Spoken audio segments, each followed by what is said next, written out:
चलिए आज हम लोग स्टार्ट करते हैं कॉन्स्टिट्यूशन ऑफ इंडिया। देखिए कॉन्स्टिट्यूशन ऑफ इंडिया अगर आप आम भाषा में देखें तो ये एक लॉ बुक है। अगर आप इसको समझें तो ये एक लॉ बुक की तरह अगर आप इसको डील कर सकते हैं, जिसमें बेसिक प्रिंसिपल्स होते हैं। इस कॉन्स्टिट्यूशन ऑफ इंडिया में एक किताब है, किताब में एक बेसिक प्रिंसिपल्स होते हैं कि हमारा देश कैसे चलेगा, हमारे देश का गवर्नेंस कैसे होगा, उसके लिए इसमें बहुत सारे प्रावधान हैं। आपको मेरे ख्याल से ये पता है क्या कि बिल क्या होता है और एक्ट क्या होता है? कोई बता सकता है इन दोनों में डिफरेंस? कभी सुने हो क्या बिल? जैसे आप सुने होगे ना, CAA था पहले, कॉन्स्टिट्यूशन अमेंडमेंट बिल या सिटीजनशिप अमेंडमेंट बिल था, फिर CAA हो गया था, सिटीजनशिप अमेंडमेंट एक्ट हो गया था। ये बिल और एक्ट में क्या डिफरेंस होता है, किसी को पता है क्या? Yes sir. एग्जैक्टली देखो क्या होता है, पहले अपन कॉन्स्टिट्यूशन ऑफ इंडिया के कुछ लॉज को लेके हम लोग एक बिल बनाते हैं। ठीक है, बिल मतलब एक प्रपोजल टाइप का। प्रपोजल जाता है कहाँ पे? पार्लियामेंट में। पार्लियामेंट अगर आप समझते होंगे, हिंदी में संसद बोलते हैं, संसद। फिर वहां पे डिस्कशन होता है इसके भी इसमें। ठीक है, अगर किसी को ऐसा लगा कि कुछ चेंज करना है तो फिर चेंज करते हैं, उसको अमेंडमेंट बोलते हैं, अमेंडमेंट होता है। फिर उसके ऊपर क्या होता है? वोटिंग होती है। ठीक है, वोटिंग होती है। और उसके बाद फिर वोटिंग होने के बाद ये प्रेसिडेंट ऑफ इंडिया के पास जाता है। प्रेसिडेंट ऑफ इंडिया अगर इस पे साइन कर देता है तब ये एक्ट बन जाता है। तो ये बिल से एक्ट बनने की कहानी इतनी थी, है ना। अब आपको मैं ऐसा बताता हूँ कि देखिए इस देश में ना पावर्स जो है, हमारे देश का जो पावर है वो तीन भागों में बटा हुआ है। मतलब हमारा जो पॉलिटिकल सिस्टम है वो तीन बॉडी में बटा हुआ है। सबसे पहला जो बॉडी है वो आपका आता है एग्जीक्यूटिव। ठीक है, एग्जीक्यूटिव। दूसरा है आपका लेजिस्लेटिव और तीसरा है आपका जुडिशरी। आप ये तीन उसको याद रखिएगा। इसी को three pillars of democratic democracy भी कहा जाता है। ये तीन खंबे हैं, बेसिकली पिलर्स हैं जो हमारे देश में हैं पॉलिटिकल सिस्टम के लिए या पावर्स डिवीजन के लिए। एग्जीक्यूटिव का मतलब देखिए, पहले जुडिशरी आपको बताता हूँ। जुडिशरी का मतलब क्या है? जुडिशरी बता सकते हो क्या, क्या है जुडिशरी? जुडी कोर्ट। हाँ, बेसिकली ऐसा कोर्ट सिस्टम जो न्याय बेसिकली करता है कि जो चीजें हो रही हैं वो सही है या गलत हैं, उसको न्याय करने के लिए एक सिस्टम बनाया गया, that is called judiciary. Legislative का मतलब ये होता है कि जो कानून बनाते हैं, basically who makes the law, उसको हम लोग बोलते हैं लेजिस्लेटिव। मतलब जैसे हमारा अगर आप देखते होगे कि हमारे बिलासपुर के कोई विधायक हैं, है ना, हिंदी में विधायक बोलते हैं, इस इंग्लिश में क्या बोलते हैं? MLA, है ना, मेंबर ऑफ लेजिस्लेटिव असेंबली। तो बेसिकली इन लोग क्या करते हैं, या फिर आप सांसद को देख लीजिए, ठीक है, मेंबर ऑफ पार्लियामेंट जिसको MP कहते हैं। ये सब क्या करते हैं? ये सब कानून बनाने में मदद करते हैं ना। तो ये इनको लेजिस्लेटिव बॉडी कहते हैं। लेजिस्लेटिव का मतलब होता है जो कानून बनाए, और एग्जीक्यूटिव का मतलब आम भाषा में एग्जीक्यूट करने वाला, जो ये कानून को एग्जीक्यूट कराए, दैट इज कॉल्ड आपका एग्जीक्यूटिव। तो एग्जीक्यूटिव मतलब जैसे हमारे प्रधानमंत्री हैं, हमारे चीफ मिनिस्टर हैं, हमारे कोई मिनिस्टर हैं, ये सब क्या है? एग्जीक्यूटिव हैं। इन लोग सब एग्जीक्यूट कराने में मदद करते हैं। और लेजिस्लेटिव जो कानून बनाने में मदद करते हैं, और जुडिशरी जो इनको चेक करते हैं कि ये जो कानून है ये सही है या नहीं, या किसी को कुछ प्रॉब्लम है कि नहीं, ये है। इसी में ऐसा बोला जाता है कि चौथा पिलर भी है हमारा, और चौथा पिलर को प्रेस को बोला जाता है, न्यूज मीडिया को कहा जाता है, प्रेस को। ये हमारा चौथा पिलर ऑफ डेमोक्रेसी है। तो अगर आपको कोई पूछे 4 पिलर्स ऑफ डेमोक्रेसी, तो आप बता पाएंगे क्या?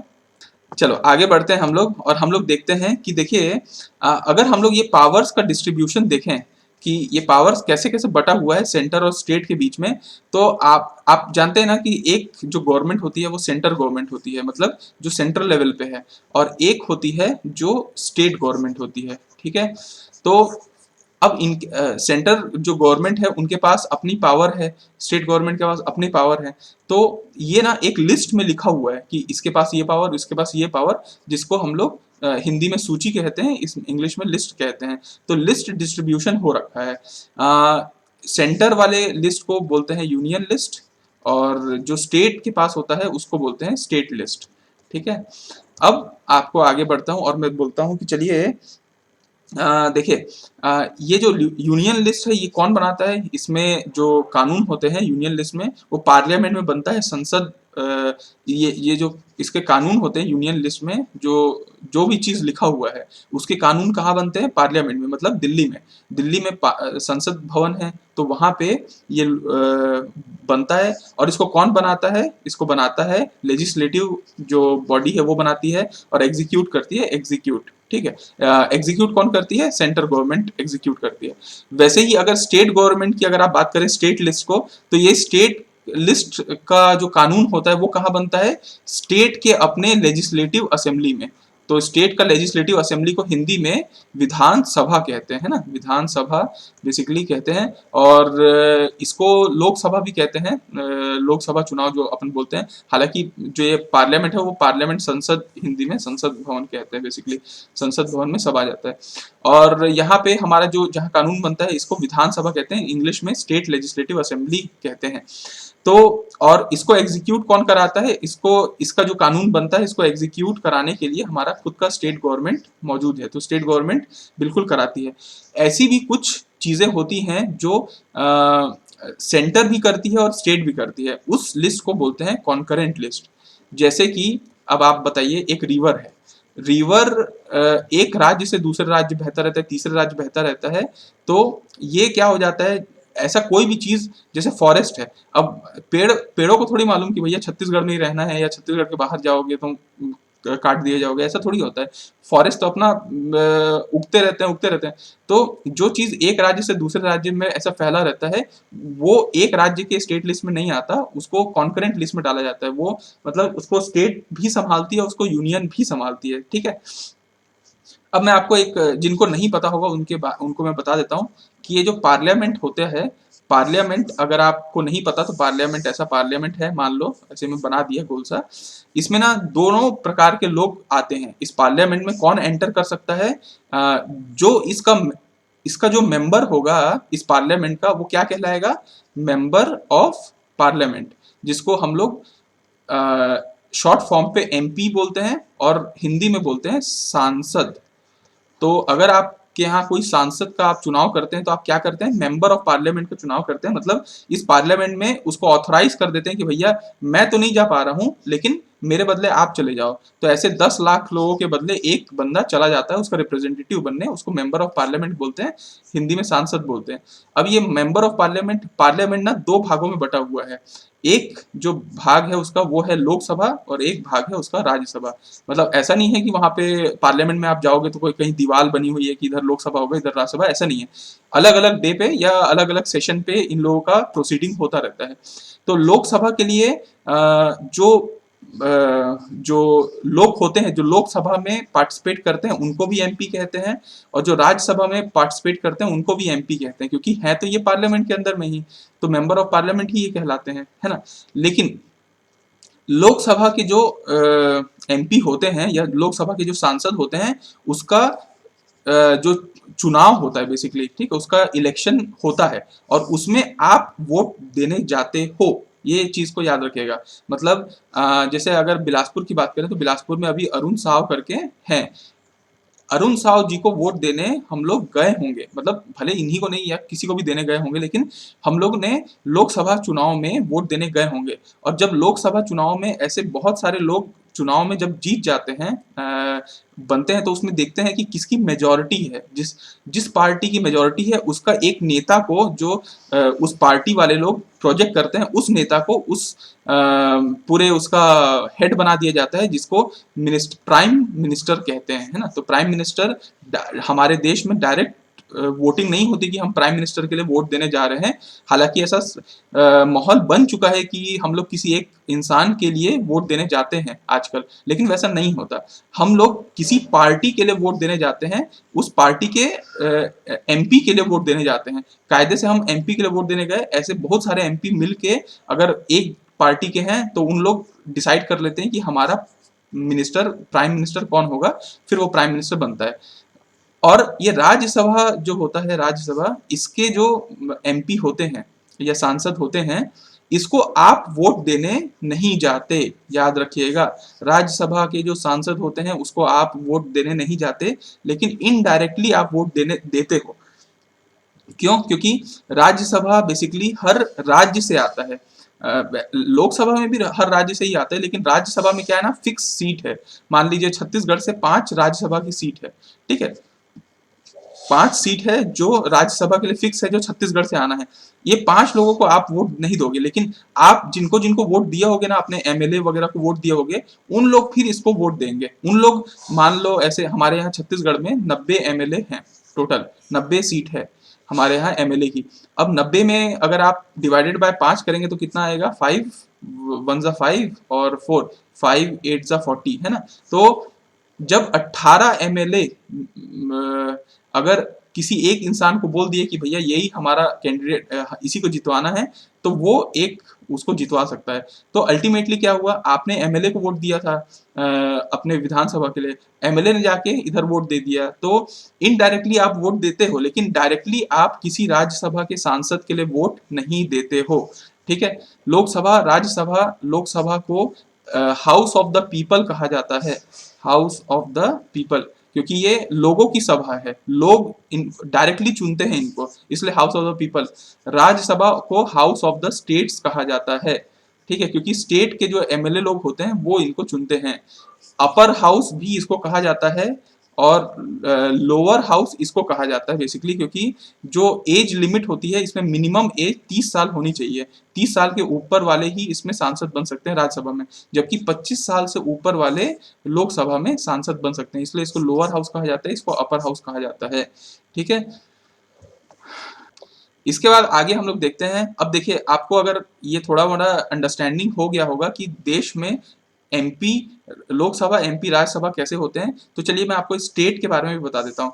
स्टेट का भी एक असेंबली होता है, एक सभा होता है, जैसे वहां पार्लियामेंट होता था वैसे ही यहाँ पे एक सभा होता है जिसको लेजिस्लेटिव, लेजिस्लेटिव दो चीज बोला जाता है, या तो लेजिस्लेटिव असेंबली बोला जाएगा या तो लेजिस्लेटिव काउंसिल बोला जाएगा, ठीक है। दो शब्द होता है जिसको हिंदी में विधान सभा बोला जाता है, ठीक है, और इंग्लिश में लेजिस्लेटिव काउंसिल को विधान परिषद बोला जाता है ना, ठीक। तो अब दोनों में अंतर क्या है, पहले तो मैं आपको ये बता रहा हूँ कि हमारा जो स्टेट की बॉडी होती है वो भी ऐसे दो भागों में बटी होती है, लेजिस्लेटिव असेंबली और लेजिस्लेटिव काउंसिल। ये बिल्कुल वैसा ही है जैसा लोकसभा और राज्यसभा है, कोई दीवार वाल नहीं है, दोनों कभी अपने अपने सेशन में जब टाइम होता है तब उन लोग बैठते हैं, ठीक है। मेंबर्स अलग अलग होते हैं। लेजिस्लेटिव असेंबली के जो मेंबर्स होंगे उसको मेंबर ऑफ लेजिस्लेटिव असेंबली कहते हैं, शॉर्ट फॉर्म पे एमएलए बोलते हैं, और हिंदी में इसको विधायक कहा जाता है, ठीक है। जैसे अभी हमारे बिलासपुर का एमएलए शैलेश पांडे है, वैसे आप लोगों के अलग अलग सिटीज में भी मतलब उसमें सबका एमएलए होंगे। और अगर लेजिस्लेटिव काउंसिल के मेंबर को एमएलसी कहा जाता है, ठीक है, इसको भी विधायक ही बेसिकली बोलते हैं, लेकिन बेसिकली ये एमएलसी होता है, विधान परिषद का। अब क्या ये लेजिस्लेटिव काउंसिल है, ये हर राज्य में होता है?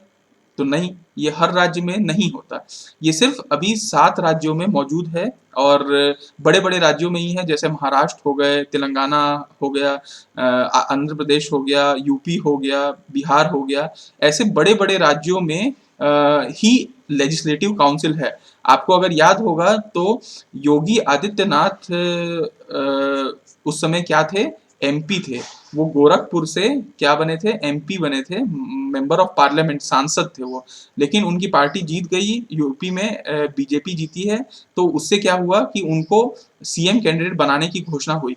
सीएम बनने के लिए बेसिकली क्या होता है कि आपको अपने स्टेट के असेंबली में तो कम से कम आपको मेंबर होना चाहिए ना, चाहे आप लेजिस्लेटिव असेंबली के मेंबर हो, चाहे लेजिस्लेटिव काउंसिल के मेंबर हो, किसी ना किसी एक असेंबली के या किसी ना किसी एक सभा के आपको मेंबर होना जरूरी है।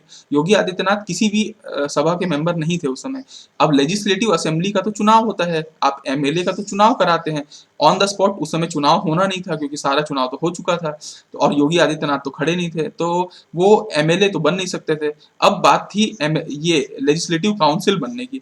लेजिस्लेटिव काउंसिल बिल्कुल राज्यसभा जैसा होता है कि इसके जो वो होते हैं वो नॉमिनेट भी होते हैं, मेंबर्स जो होते हैं नॉमिनेट भी होते हैं, और बीजेपी ने अपने कैंडिडेट को यहाँ पे नॉमिनेट किया और आपका यहाँ पे इनको लेजिस्लेटिव काउंसिल के मेंबर बना दिया, एंड देन अभी वो यूपी को चला रहे हैं। वैसे ही राज्यों में होता है। तो ऐसे ये एमएलसी वाला जो कॉन्सेप्ट है ये सिर्फ 7 राज्यों में है, बाकी हर राज्य में नहीं है। बाकी जितने राज्य हमारे पास हैं उतने में सिर्फ लेजिस्लेटिव असेंबली होता है, जिसका मेंबर विधायक कहलाता है। इसको आप वोट देने जाते हैं, आप कभी भी जब इसका चुनाव होता है तो क्या बोलते हैं, विधानसभा चुनाव, ठीक है। जब हम लोग ये पीएम जैसा ही होता है, आप एमएलए को चुनते हैं अपने सिटी वगैरह का।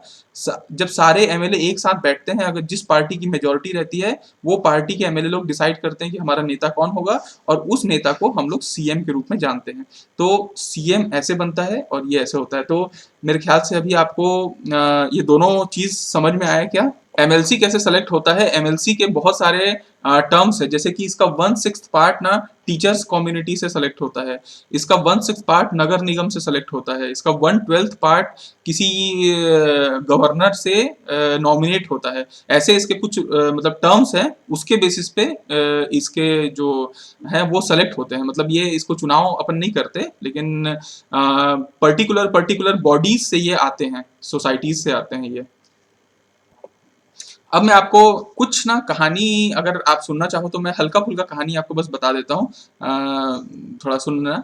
देखो कॉन्स्टिट्यूशन जो है ना, जो किताब है कॉन्स्टिट्यूशन, वो एक रात में तो बन के तैयार हो नहीं गया होगा। आपको ऐसा लगता नहीं है कि कोई नॉर्मल बुक भी एक रात में बनता नहीं है। बहुत लंबे समय तक इस पे सोचा जाता है, विचारा जाता है, लिखा जाता है, तब जाके एक बुक बनती है। और ये तो दुनिया की महानतम बुक में से एक है, तो ये एक रात में तो बना नहीं होगा। इस बुक को बनाने के लिए, कॉन्स्टिट्यूशन को बनाने के लिए एक सभा गठित की गई थी, है ना। उस सभा को बेसिकली कॉन्स्टिट्यूएंट असेंबली कहा जाता था, ठीक है। तो कॉन्स्टिट्यूएंट असेंबली में जो मेंबर हुआ करते थे वो कॉन्स्टिट्यूशन को बनाते थे। तो मैं आपको बताता हूं कि सबसे पहली जो मीटिंग हुई थी कॉन्स्टिट्यूएंट असेंबली की, कि भैया आज से हमको काम शुरू करना है, तो वो जो मीटिंग हुई थी वो 9 दिसंबर 1946 को हुई थी। आप समझ सकते हैं, देश आजाद नहीं हुआ था उस समय। 9 दिसंबर 1900, ये जो मैं कुछ डेट आपको बताऊंगा ना, वो डेट हमेशा याद रखना, क्योंकि आपको कभी भी ऐसे कुछ एग्जाम्स में ये सारे डेट पूछे जाते हैं। कभी रेलवे वगैरह का एग्जाम देंगे ना तो आप लोगों को ऐसा लगेगा, ठीक है। तो 9 दिसंबर 1946 में पहली बैठक हुई थी। पहली बैठक में ऐसा लगा कि कोई प्रेसिडेंट हमको बनाना चाहिए। लोगों ने फ्रांस को देखा। फ्रांस में ये चलन था कि जो सबसे बुजुर्ग होते थे उनको बना दिया जाता था, बढ़िया। तो इस यहाँ पे भी बना दिया गया था सच्चिदानंद सिन्हा को। तो सच्चिदानंद सिन्हा जो सबसे बुजुर्ग आदमी थे, उनको यहाँ पे बना दिया गया था, फर्स्ट प्रेसिडेंट बनाया गया। ये टेम्पररी थे, लेकिन जस्ट अगले दिन ही ऐसा घटना हुआ कि मतलब ये बुजुर्ग थे ना, तो ऐसा घटना हुआ कि 10 दिसंबर को ही ये चल बसे। तो फिर सेकेंड कॉन्स्टिट्यूएंट असेंबली का बैठक हुआ। आप एक दिन छोड़ दिए थे, 10 दिसंबर, फिर 11 दिसंबर को बैठक हुआ, और 11 दिसंबर को फिर बोले कि नहीं, अब बुजुर्ग को नहीं बनाएंगे। अब फिर यूनिनैमसली राजेंद्र प्रसाद जी को, राजेंद्र प्रसाद जी का नाम तो आप लोग सुने ही होंगे, हमारे फर्स्ट देश के प्रेसिडेंट ऑफ इंडिया। तो राजेंद्र प्रसाद जी को यहाँ पे इस असेंबली का प्रेसिडेंट बना दिया गया था, है ना, राजेंद्र प्रसाद को। इसी के बाद एक दिन और गैप लिया गया था, बढ़िया पार्टी वार्टी हुआ होगा कि प्रेसिडेंट बन गए। फिर 13 दिसंबर को थर्ड कॉन्स्टिट्यूएंट असेंबली की बैठक हुई, और इस समय जवाहरलाल नेहरू जी बहुत जोश में थे, और वो बोले कि मैं ना हमारे देश का संविधान कैसा होगा, उसके क्या मूल उद्देश्य होंगे, वो सब चीज आज मैं आपको बताता हूँ। और उसका नाम उन्होंने दे दिया ऑब्जेक्टिव रेजोल्यूशन।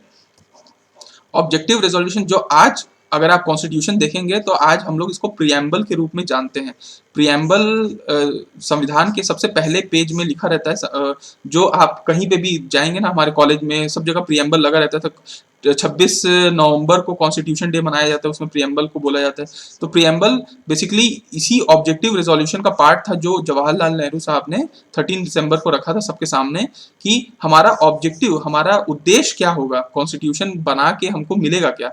क्या हम भाईचारा की तरफ आगे बढ़ना चाहते हैं, क्या हम शांति चाहते हैं, पीस चाहते हैं, क्या हम इंटेग्रिटी चाहते हैं, क्या हम ऐसा चाहते हैं कि कोई हम पे राज मतलब कोई रूल ना करे। तो ये सारे जो ऑब्जेक्टिव हैं वो सब जवाहरलाल नेहरू साहब ने 13 दिसंबर 1946, बहुत इंपॉर्टेंट डेट है, इस डेट पे इन्होंने ये ऑब्जेक्टिव रिजोल्यूशन रखा था, है ना। उसके बाद क्या हुआ, जैसे ही ये ऑब्जेक्टिव रिजोल्यूशन पास हो गया, फिर बहुत लाइन से बैठक होते गई और बहुत सारे कमिटी बना दी गई। आपको पता होगा कि कोई भी काम करने के लिए गवर्नमेंट सबसे पहले कमिटी बना देती है, और कमिटी वाले लोग बढ़िया अपना रिपोर्ट लेके आते हैं कि ये हमने फाइंडिंग्स की है, और उस रिपोर्ट पे डिस्कशन होता है और फिर उस पर अमल किया जाता है। तो ऐसे बहुत सारे कमिटी बना दी गई थी कॉन्स्टिट्यूशन ऑफ इंडिया बनाने के लिए, जिसमें बी एन राव साहब को एक एडवाइजर बनाया गया ड्राफ्टिंग कमिटी में। ठीक है, ड्राफ्टिंग, इसमें सबसे जो मेन कमिटी थी वो ये थी कि कॉन्स्टिट्यूशन को ड्राफ्ट कौन करेगा। तो बेसिकली बाकी सारे कमिटी तो आप अगर जब डीप में पढ़ोगे तो आप लोग जरूर पढ़िएगा कि फ्लैग कमिटी के जेबी कृपलानी साहब थे, फंडामेंटल राइट के आपके सरदार वल्लभ भाई पटेल थे, ऐसे बहुत सारे कमिटी थी। लेकिन अभी मेरे को आपको शॉर्ट में बताना है क्योंकि हफ्ते में एक ही दिन क्लास है, तो मैं आपको बताता हूं कि इसका जो सबसे मेन कमिटी था, जो खुद बुक को लिख रहे थे, बुक को ड्राफ्ट कर रहे थे, वो कमिटी को ड्राफ्टिंग कमिटी कहा जाता है, जिसमें 7 लोग थे, 7 मेंबर थे। ठीक है, और जो सब इस कमिटी के हेड थे, इस कमिटी के सबसे जो हेड थे वो थे डॉक्टर बी आर अम्बेडकर साहब, है ना। इसीलिए डॉक्टर बी आर अम्बेडकर साहब को फादर ऑफ इंडियन कॉन्स्टिट्यूशन कहा जाता है। ठीक है, फादर ऑफ इंडियन कॉन्स्टिट्यूशन कहा जाता है, क्यों? क्योंकि इन्होंने ही उस ड्राफ्टिंग कमिटी को हेड किया है और उस ड्राफ्टिंग कमिटी को पूरा लीड करके लेके आया। तो डॉक्टर बी आर अम्बेडकर साहब फादर ऑफ इंडियन कॉन्स्टिट्यूशन इसीलिए उनको कहते हैं। वो चेयरमैन थे बेसिकली आपके ड्राफ्टिंग कमिटी के, और 6 अलग अलग मेंबर भी थे जो कांग्रेस और इधर उधर पार्टी से थे, तो वो आपके ये थे। इसके बाद 1948 के फरवरी में क्या हुआ था कि जो कॉन्स्टिट्यूएंट असेंबली ने पूरा कॉन्स्टिट्यूशन बनाया था उसका ड्राफ्ट तैयार हो चुका था। बेसिकली पूरा जो ड्राफ्ट था वो तैयार हो चुका था, इस पे डिस्कशन होता था। मतलब आप ये मान के चलिए कि फरवरी 1948 तक, मतलब सोचिए दिसंबर 1946 से स्टार्ट हुआ था और फरवरी 1948 तक लगभग एक खाका तैयार हो चुका था कॉन्स्टिट्यूशन ऑफ इंडिया का। इस पे मतलब जब भी बैठक होती थी काफी डिस्कशन होता था, कुछ चेंजेस लगते थे तो अमेंडमेंट होता था, वोटिंग होती थी, इस पे बहुत सारा माथापच्ची चलता गया और फाइनली जो डेट आया वो था 26 नवंबर 1949। 26 नवंबर 1949 आपके जुबान दिल जुबान हर जगह याद होना चाहिए। जैसे 26 जनवरी याद रहता है वैसे 26 नवंबर 1949 याद रहना चाहिए, क्योंकि इस दिन हमारा जो कॉन्स्टिट्यूएंट असेंबली थी उसने फाइनली एडॉप्ट कर लिया था। ये शब्द को याद रखिएगा क्योंकि यूपीएससी और बड़े कोई भी एग्जाम में ना ये जरूर पूछा जाता है। कभी भी आपको 26 जनवरी वाला डेट नहीं पूछेगा, यही वाला डेट पूछता है, और ये पूछता है कि कॉन्स्टिट्यूशन ऑफ इंडिया कब एडॉप्ट हुआ। तो कॉन्स्टिट्यूएंट असेंबली ने 26 नवंबर 1949 को कॉन्स्टिट्यूशन ऑफ इंडिया को एडॉप्ट कर लिया, बिल्कुल एडॉप्ट कर लिया। ठीक है, और उसके बाद लेकिन कॉन्स्टिट्यूएंट असेंबली के पास एक डेट था कि बहुत पहले 26 जनवरी 1930 के समय ऐसा ये कांग्रेस द्वारा ये बनाया गया था कि 26 जनवरी 1930 को हमारा देश क्या होगा, वो हो जाएगा, क्या बोलते हैं, आज़ाद हो जाएगा। तो ये डेट ना हर कांग्रेसी के मन में, देश वालों के मन में बड़ा वो था, 26 जनवरी आएगा हम आज़ाद हो जाएंगे। तो 26 जनवरी इतना सम्मान प्रिय था कि 26 नवंबर को जब ये बन गया तो लोगों ने बोला कि बस 2 महीने की तो बात है, तो आप एक काम करते हैं 2 महीना रुक जाते हैं। तो 26 जनवरी 1950 को हमारा फाइनली जो कॉन्स्टिट्यूशन ऑफ इंडिया है वो हमारा पूरा एनफोर्स कर दिया गया, और हम लोग इसको रिपब्लिक डे मनाते हैं। लेकिन ये वाला जो डेट है इसको हम लोग कॉन्स्टिट्यूशन डे मनाते हैं। इसमें बहुत सारे ओरिजिनली जब कॉन्स्टिट्यूशन ऑफ इंडिया बना था तो उसमें 22 पार्ट थे। ठीक है, 22 पार्ट और 8 शेड्यूल्स हुआ करते थे। लेकिन आज के टाइम पे अगर आप देखेंगे तो 25 पार्ट्स हो गए हैं और 12 शेड्यूल्स इसमें हो गए हैं। ठीक है, तो इतने सारे चीज हमारे पास अभी कॉन्स्टिट्यूशन की हिस्ट्री है। ये क्लियर है क्या? चले, तो अब हम लोग इसका एक और पोर्शन देखते हैं कि जब ये कॉन्स्टिट्यूशन बन गया, हमारा देश का संविधान बन गया, तो क्या कुछ अच्छे फीचर्स थे हमारे देश में या कॉन्स्टिट्यूशन में? तो हम लोग ना एक काम करते हैं, इसके कुछ फीचर्स देखते हैं कि कैसे हमारा जो देश का संविधान है वो दूसरे देशों से अलग है और क्या यूनिक है। तो कभी कभी हमारा देश को ऐसा बोला जाता है कि हमारा देश का जो संविधान है ये बोरोड कॉन्स्टिट्यूशन है। मतलब ऐसा लोग सवाल उठाते हैं कि अरे आपका देश का जो संविधान है वो तो उधारी का संविधान है, वो तो इधर उधर से लिया गया है, वो तो मतलब आपका खुद का है ही नहीं। क्योंकि ये बात सत्य है कि हम लोगों ने बहुत अलग अलग जगह से कॉन्स्टिट्यूशन को उठाया है, लेकिन इसका मतलब ये नहीं है कि आप इसको बोलोगे कि बोरोड कॉन्स्टिट्यूशन है। क्यों? क्योंकि देखिए क्या होता है, हम हमारा देश का जो संविधान है ना, इसमें इतने अच्छे अच्छे चीजें जुड़ी हुई हैं, तो ये तो मतलब अगर आप देखें कि कहीं अगर अच्छा चीज दिख रहा है तो उसको लेने में क्या बुराई है। मतलब मेरे को तो कोई बुराई नहीं लगती अगर कोई अच्छा चीज कहीं पे, अब आप बोलेंगे कि नहीं वो अच्छा है, वो आपका पेटेंट है, तो ऐसा पेटेंट वेटेंट तो होता नहीं है कहीं पे, है ना? तो ठीक है, तो बोरोड बोलना गलत है, बहुत सही बोले। हमारा देश का जो संविधान है ना, वो आपको पता है रिटन कॉन्स्टिट्यूशन है। पूरे विश्व में दो प्रकार का कॉन्स्टिट्यूशन चलता है, एक रिटन और एक अनरिटन कॉन्स्टिट्यूशन। रिटन कॉन्स्टिट्यूशन वो होता है कि पहले से आपने कुछ लिख दिया है और उसको फॉलो कर रहे हैं, और अनरिटन कॉन्स्टिट्यूशन ऐसा होता है कि आपने जो फॉलो कर रहे हैं फिर बाद में उसको लिखते हैं। ठीक है, जैसे यूके और न्यूजीलैंड का जो कॉन्स्टिट्यूशन है वो आपका अनरिटन कॉन्स्टिट्यूशन है। मतलब पार्लियामेंट डिफाइन करती है कि कॉन्स्टिट्यूशन कैसा होगा। मतलब वॉट एवर पार्लियामेंट डिफाइंस वो मतलब वो कॉन्स्टिट्यूशन बन जाता है, और यहाँ पे जो कॉन्स्टिट्यूशन बना हुआ है उसके अकॉर्डिंग पार्लियामेंट काम करती है। दोनों में अंतर आप समझ रहे हैं ना? जैसे हमारा देश का कॉन्स्टिट्यूशन रिटन कॉन्स्टिट्यूशन है ना, बाकी अनरिटन इधर उधर के हैं। हमारे देश का जो कॉन्स्टिट्यूशन है वो बहुत फ्लेक्सिबल है, आपको पता है फ्लेक्सिबल मतलब और एज वेल एज रिजिड भी है। मतलब आप दोनों ही आप हमारा कॉन्स्टिट्यूशन को बोल सकते हैं। रिजिड क्यों है बताऊं? क्योंकि देखिए आर्टिकल 368, आर्टिकल 368 अगर आप देखें ना, तो आर्टिकल 368 ये कहता है कि कभी भी पार्लियामेंट कभी भी कॉन्स्टिट्यूशन ऑफ इंडिया को अमेंड कर सकता है, चेंजेस ला सकता है कॉन्स्टिट्यूशन ऑफ इंडिया में कोई आर्टिकल में। लेकिन इससे इसका मतलब ये है कि हमारा कॉन्स्टिट्यूशन फ्लेक्सिबल है, लेकिन हमारा कॉन्स्टिट्यूशन साथ में रिजिड भी है।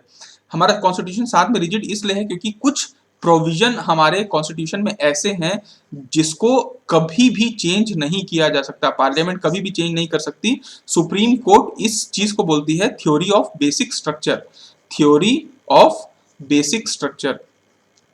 इसका मतलब ये है कि supreme court theory of basic structure में ये बोलती है कि पार्लियामेंट संविधान में संशोधन कर सकती है, लेकिन ऐसा संशोधन नहीं कर सकती कि इसका बेसिक स्ट्रक्चर जो मूल स्ट्रक्चर है वो ही हिल जाए।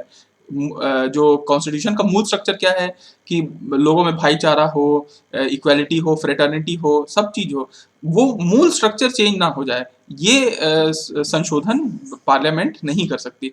तो अल्टीमेटली आप ये बोल सकते हो कि पार्लियामेंट हमारा जो कॉन्स्टिट्यूशन है वो रिजिड भी है, कहीं ना कहीं रिजिड है, और कहीं ठोस है, और कहीं ना कहीं वो फ्लेक्सिबल भी है। तो ये है हमारे देश को ना क्वासी फेडरल सिस्टम भी कहा जाता है। हमारे देश का जो संविधान है इसको क्वासी फेडरल सिस्टम भी कहा जाता है।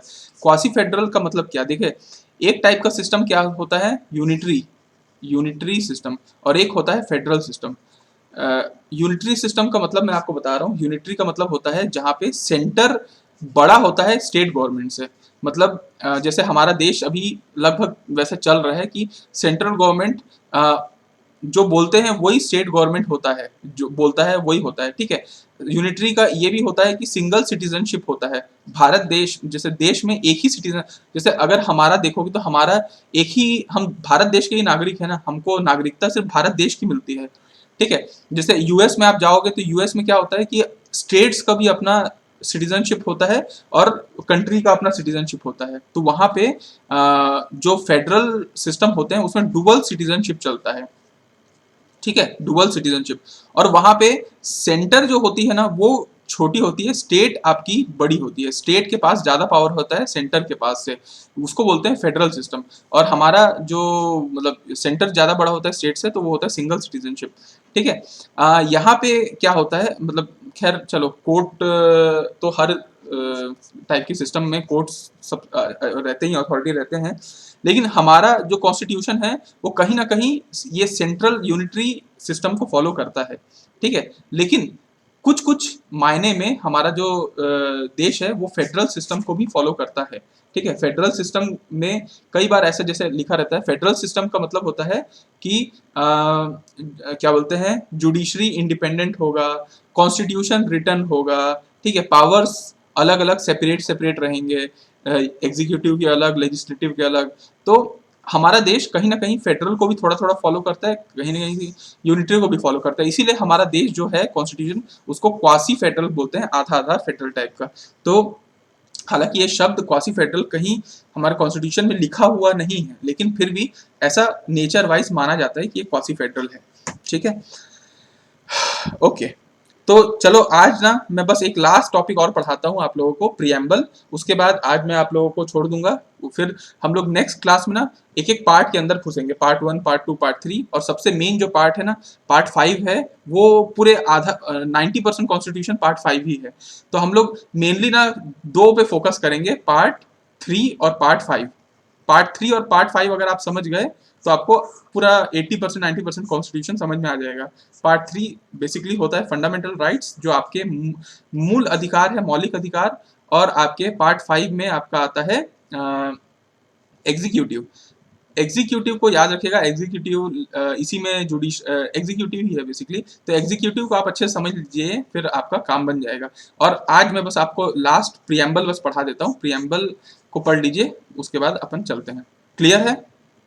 तो चलिए हम लोग एक देखते हैं प्रियम्बल, या भारत की संविधान की प्रस्तावना जिसको बोलते हैं, ठीक है, या उद्देशिका भी बोला जाता है। बेसिकली प्रियम्बल, सबसे पहला तो प्रियम्बल उस रेजोल्यूशन पे बेस्ड है जो पंडित जवाहरलाल नेहरू ने 13 दिसंबर 1946 में पारित किया था। उसी ऑब्जेक्टिव रिजोल्यूशन पे ये प्रियम्बल बेस्ड होता है। आप अगर कॉन्स्टिट्यूशन में देखें तो कॉन्स्टिट्यूशन में लिखा रहता है we the people of India, ऐसे करके लिखा रहता है। जैसे आपको मैं एक बार समझाया भी था, वैसे इधर इसको मैं दिखाता हूँ तो